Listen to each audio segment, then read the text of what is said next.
Programmers can fix computers. You are a programmer, right? My laptop is not charging. Maybe you can fix that. Should be a piece of cake for you. Sounds familiar? The truth is, not all programmers are skilled in hardware repair or computer troubleshooting. Programming involves writing code and developing software, whereas fixing computers often requires knowledge of hardware and system diagnostics. For example, a software developer may not know how to replace a faulty motherboard, reinstall Windows, or fix a laptop charging issue. They might know it, but only because of their broader common knowledge, not because they work as a programmer.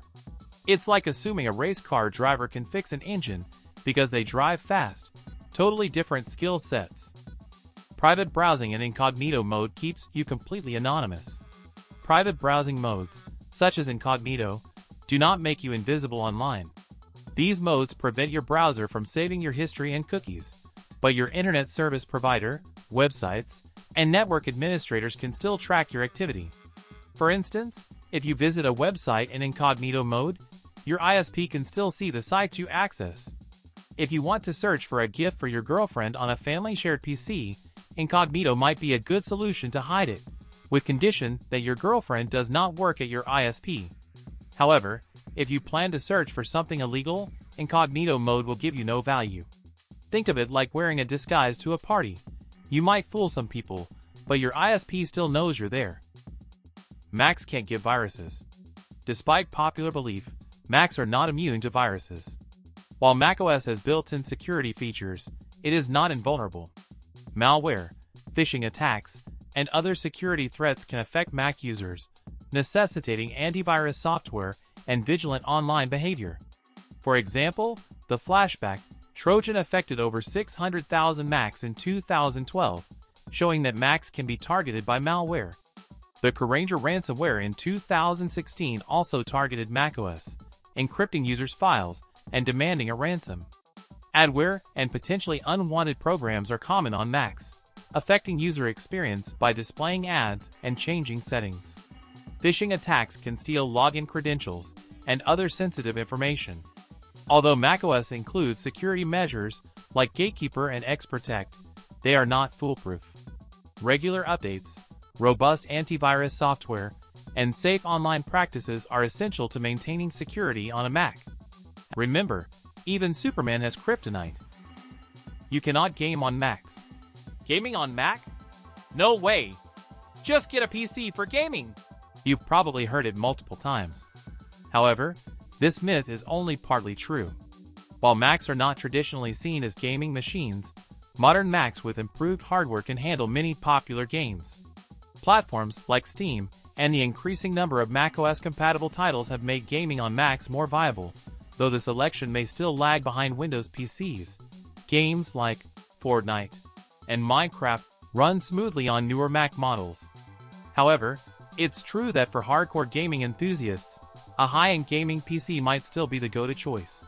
It's a bit like trying to play soccer in high heels. You can do it, but it's not ideal. The more RAM you have, the faster your computer will be. 16 GB RAM? 32 GB RAM? 64 GB RAM. RAM size grows rapidly nowadays, so computers should be very fast, right? Not so easy. While having more RAM can improve performance, it is not the only factor. The speed of your computer also depends on the CPU, storage type, SSD versus HDD, and overall system optimization. Excessive RAM will not improve speed if other components are bottlenecks. For instance, adding more RAM to an old computer with a slow hard drive may not result in noticeable performance gains. Think of it like having more seats in a car. It doesn't make the car faster if the engine is still a clunker. It's about balance. If I don't open an email attachment, I can't get hacked. Attachments are not the only risk in your emails. You can still be hacked by simply clicking on a malicious link in an email or visiting a compromised website. Email phishing attacks can redirect you to fake login pages or install malware through drive-by downloads. An example is the WannaCry ransomware, which spread through phishing emails and infected systems without needing users to open attachments. Not clicking on email attachments doesn't make you safe. There are plenty of other risks. It's like avoiding stepping on a landmine, but still walking through a minefield. Tech jobs are only for people who are good at math. A very common myth, which is not entirely true. While some IT roles, like data science and computer graphics, require strong math skills, many positions focus on problem solving, creativity, and technical know-how. Fields like web development, UX design, and IT support rely more on logical thinking and practical skills than advanced math. For example, a successful web designer needs creativity and an understanding of user experience more than advanced math. It's like saying only people who can swim can be sailors. There are lots of other important skills involved. You can be a good sailor without swimming skills, just as you can be a good IT developer without excellent math skills, but that definitely helps. Strong Wi-Fi signals mean great internet speeds. This myth is tricky, as it's both true and false. A strong Wi-Fi signal does not always guarantee fast internet speeds. Here's why. Router quality. Modern routers with the latest Wi-Fi standards can handle higher speeds and more devices, while older routers may struggle. Network congestion. Multiple devices using the same network can slow speeds, just like traffic congestion on a highway. Interference. Other electronic devices and physical obstacles can disrupt Wi-Fi signals. Bandwidth limits. Your internet plan's bandwidth sets a maximum speed limit, and ISPs may throttle speeds based on usage. Distance. The further you are from the router, the weaker the signal. Wi-Fi standards. Different standards offer varying speeds and performance. For instance, Wi-Fi 6 is better in crowded environments than older standards. In summary, a strong signal is important, but it's only one piece of the puzzle. It's like having a fast sports car in rush hour traffic. It needs the right conditions to perform at its best. AI will replace all IT jobs. Why do you need developers if AI can write code instead? Sounds logical, and a bit scary for current developers. While AI will change many aspects of IT, it won't replace all jobs. AI can automate routine tasks, enhancing productivity and efficiency, but it also creates new opportunities for roles focusing on AI development, ethics, and management. Human oversight and creativity remain crucial in IT. For example, AI can automate data entry, but IT professionals are still needed to manage AI systems and interpret results. Think of AI as a super efficient assistant, not a replacement. You should charge a phone only from 0%. Modern smartphones use lithium-ion batteries that don't require you to drain them completely before recharging. In fact, letting your battery drop to 0% regularly can shorten its lifespan. Here are a few key points. Battery cycles. A full charge cycle from 0 to 100% is taxing on the battery. Keeping the charge between 20 and 80% can extend the overall life of your battery. Voltage stress. Extreme levels like 0 and 100% put more stress on the battery, accelerating wear and tear. Maintaining mid-range charge reduces this stress. Heat generation.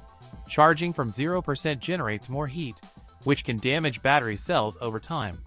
Less heat is generated when the battery is charged within the 20 to 80% range. So, it's better to keep your phone charged between 20 and 80% for optimal battery health. Think of it like never letting your gas tank go below a quarter full. You keep the engine healthier that way.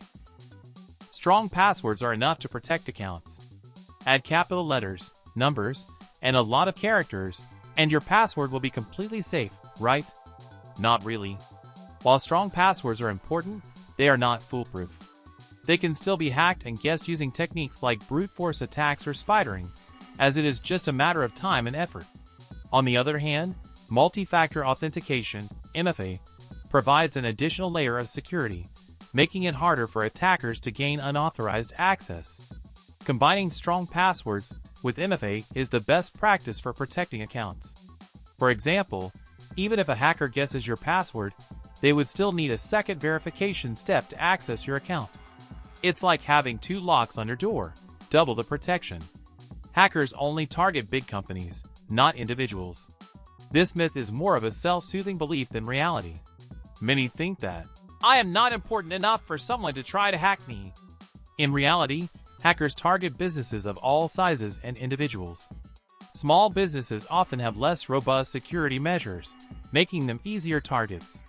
Cyber attacks can be devastating for small companies and individuals alike, so it's crucial for everyone to implement strong cybersecurity practices.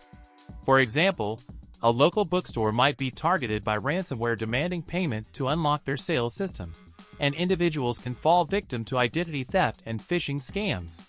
It's like thinking only big ships need lifeboats. Everyone on the water needs protection.